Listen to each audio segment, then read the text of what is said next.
అంటే ఎప్పుడైనా రామ్కి వాళ్ళ సంస్థను సంప్రదించి ఇది ఏమైనా క్వశ్చన్ ఏమైనా చేయడం జరిగింది? వాళ్ళని ఎందుకు సంప్రదిస్తామండి? దాన్ని పెట్టడానికి కారణం వల్ల వాళ్ళని సంప్రదిస్తాం కదా మేము. అధికారాన్ని ప్రశ్నిస్తాం. స్థానికంగా ఉన్న ప్రజాప్రతినిధులు కొంతమంది తొత్తులు ఉన్నారు వాళ్ళకి. ఇప్పుడు నేను అక్కడ ఎగ్జాంపుల్ ఎక్స్ అనే పర్సన్ అక్కడ కౌన్సిలర్ అనుకోండి, లేదా కార్పొరేటర్ అనుకోండి. ఈ కార్పొరేటర్ యొక్క లారీలు జేసీబీలు దాంట్లో పనిచేస్తాయి. వీళ్ళే వాళ్ళకి తొత్తులుగా పనిచేసి 10 ట్రిప్పులు కొట్టారు అనుకోండి, 20 ట్రిప్పుల బిల్లు పెడతారు. 10 గంట పని చేస్తారు, 2 గంటలు పని చేసినా బిల్లు పెడతారు. ఇక ఎట్లా పోతుంది అది? నీ వెహికల్స్, నీ దగ్గర ఉన్న వెహికల్స్ నీ రామ్కి సంస్థలు ఎట్లా పనిచేస్తాయి? కరెక్ట్. నువ్వు డబ్బులు తీసుకుంటావు, ఇక నువ్వు ఎట్లా కొట్లాడతావు? ఇవన్నీ నా దగ్గర ఆధారాలతో ఉన్నాయి. బినామీల పేర్ల మీద ఉన్న వెహికల్స్ త్వరలో ఖచ్చితంగా ఈ ఆధారాలన్నీ బయట పెడతాం. మా మీద ఎవరన్నా కేసులు పెట్టుకుని ఏమైనా చేసుకోండి. న్యాయం కోసం, ఒక కాజ్ కోసం పోరాటం చేస్తున్నాం. ఎవరు అడ్డొచ్చినా, ఎన్ని ఆటంకాలు ఎదురైనా ఖచ్చితంగా వదిలేది లేదు.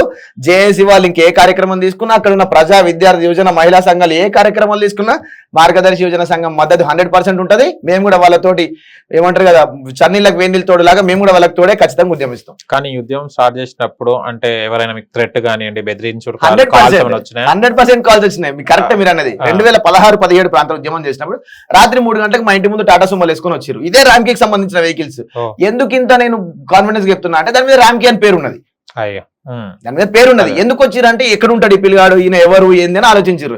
నేను రాజీవ్ ఉర్కల్ప్ అనే క్వార్టర్స్ లో ఉన్నా. 23 గజాలు, అది 23-22 గజాలలో. దాంట్లోనే బాత్రూమ్, దాంట్లోనే బెడ్రూమ్, దాంట్లోనే కిచెన్, దాంట్లోనే హాల్. అలాంటి ఇంట్లో ఉంటే వీటితో ఏం కాదు ఏం చేసి చెప్పి వెళ్ళిపోయారు. ఆ రోజు నేను కొంచెం మెత్తగా ఉండొచ్చేమో, కానీ ఈ రోజు ఉండేదేం లేదు. ఎవరిని సంప్రదించాలో మాకు తెలుసు, లీగల్ గా ఎట్లా పోవాలో మాకు తెలుసు, కోర్టుని ఎట్లా ఆశ్రయించాలో మాకు తెలుసు. దాని ప్రకారమే పోతుంది. ఏమైనా కోర్టు కేసెస్ ఏమైనా వేసారా మళ్ళీ ఇలా జరుగుతుందని? చేసిరు. అక్కడ ఏమొచ్చింది? ఏమైనా వచ్చిందా? పవర్ ప్లాంట్ కడుతున్నప్పుడు జిల్టన్ స్టిక్స్ బ్లాస్ట్ చేస్తారు కదా, రాళ్ళు బలపడడానికి. బ్లాస్ట్ చేసినప్పుడు ఒక 200-300 మీటర్ల దూరం నుంచి రాళ్ళు వచ్చి ఇక్కడ ఉన్న ఇండ్ల మీదకి దాకినాయి. ఇండ్ల కిటికీలు అద్దాలు వలిగి, గోడలు వలిగి, రేకులు వలిగినప్పుడు వాళ్ళు బయటకు వస్తారు కదా, ప్రజలు బయటకు వచ్చి ఉద్యమం చేశారు. నేను అక్కడ డంపింగ్ యార్డ్ బాధితుని ఉద్యమిస్తున్నా కాబట్టి నేను కూడా వెళ్ళి ఆ వీడియోలు మీకు చూపిస్తాను. నేను చాలా న్యూస్ ఛానల్లో టెలికాస్ట్ అయినాయి. నేను కూడా వెళ్ళి డైరెక్ట్ గా ధర్నా లాగా చేసినాం, నిరసన వ్యక్తం చేసినాం ఈ బ్లాస్టింగ్ ఆపాలని చెప్పి. చేస్తే కోపం ఉన్న మహిళలు ఏం చేస్తారండి, వాళ్ళ భర్తకి, భార్యకి, పిల్లలకి దెబ్బలు తాగినప్పుడు తాకుతాయి కదా, వాళ్ళు వెళ్ళి అక్కడ లారీ టైర్లలో గాలి తీసిరు. తప్పది. ఇప్పుడు నా మీద రాయబడ్డందుకే కదా నేను తిరిగి కొట్టింది. మనం రక్షించుకోవడానికి అవతల చంపితేనే కేసు కాదని చెప్తారు చట్టం.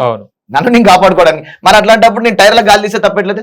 దాన్ని తీసుకుపోయి 435 సెక్షన్ కింద నా మీద జవహర్నగర్ పోలీస్ స్టేషన్ లో కంప్లైంట్ ఇచ్చారు. మరి రాళ్ళు కొట్టిన మీద ఏం కేసు పెట్టాలి? బ్లాస్టింగ్ పర్మిషన్ లేని మీద ఏమైనా కేసు పెట్టాలి? ఎక్స్కవేషన్ పర్మిషన్ లేని మీద కేసు కూడా పెట్టాలి. ఇవి పట్టించుకోలేవారు. అట్లా ఎన్నోసార్లు కేసులు పెట్టారు, బైండ్ ఓవర్లు చేసారు. మేము జైలుకు కూడా వెళ్ళినాం.